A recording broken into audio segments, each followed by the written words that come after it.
अस्सलाम वालेकुम फ्रेंड, उम्मीद है कि आप सब खैरियत से होंगे। तो मैं आपको ये बताऊंगा कि जो निस्तर में जॉब आई है उनका जो फार्म है फिलअप किस तरह किया जा सकता है।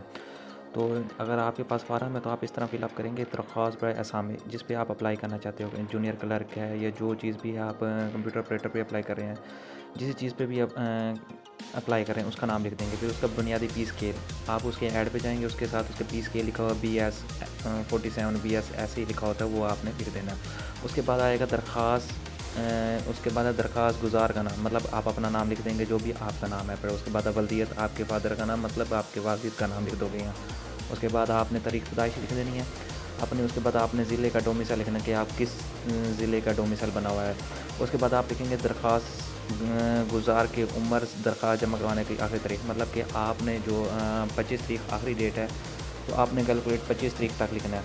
मतलब कि आज 21 है मिसाल के तौर पर, तो आपने 21 तक की कैलकुलेट नहीं माना, आपने 25 तारीख तक की कैलकुलेट मानी है। ठीक है, जैसा कि हम इस तरह करेंगे कि साल अगर हमारे 22 साल हो गए हैं और महीना हमारा जो 5 है, मिसाल दे रहा हूँ फॉर एग्जांपल, और जो दिन है वो 21 तारीख तक हमारे जो दिन है वो 5 बन रहे हैं। तो आगे 25 तारीख तक, मतलब 25 तारीख तक अब कितने दिन पड़े हैं? 4 दिन पड़े हैं।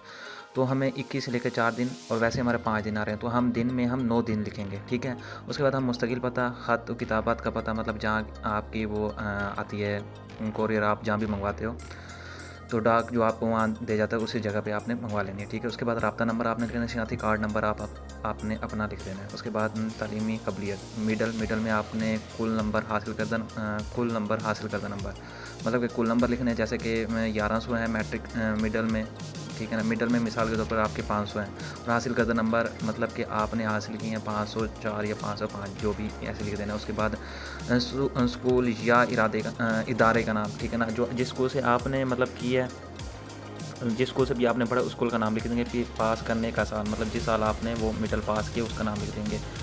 ठीक है, उसके बाद उसका आपने ग्रेड लिख देना है, मतलब कि ए ग्रेड में है, बी ग्रेड में सी। इसी तरह मैट्रिक का भी आपने लिख देना, इंटर का भी आपने लिखना है, जहाँ तक आपने एजुकेशन हासिल की है वहाँ तक आपने फिलअप कर देना। ठीक है, उसके बाद तजर्बा, अब आपने तजर्बा लिखना है। ठीक है, तो अगर आपने पहले दो दफ़ा कहीं पहले आपने जॉब किया तो उसका आपने बाद में लिखना है। जहाँ आप अभी फ़िलहाल कर रहे हो तो आपने उसका नाम लिख के, ठीक है, जो इदारे का नाम, फिर असामी, जिस असामी पे कर रहे हो, फिर ठीक है, फिर आपने मतलब ये बता देना कि कंटिन्यूस या टिल है, ठीक है ना, जिसकी आपको इस तरह पता चल जाएगा ये कंटिन्यूस है।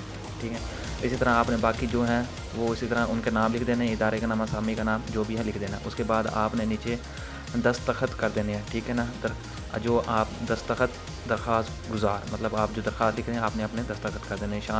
निशान अंगूठा, आपने अपने उल्टे हाथ का जो अंगूठे का निशान लगा देना। फिर तारीख़, जिस तारीख़ को आपने जमा करवा रहे उस तारीख़, उसकी तारीख़ लिख दोगे। ठीक है,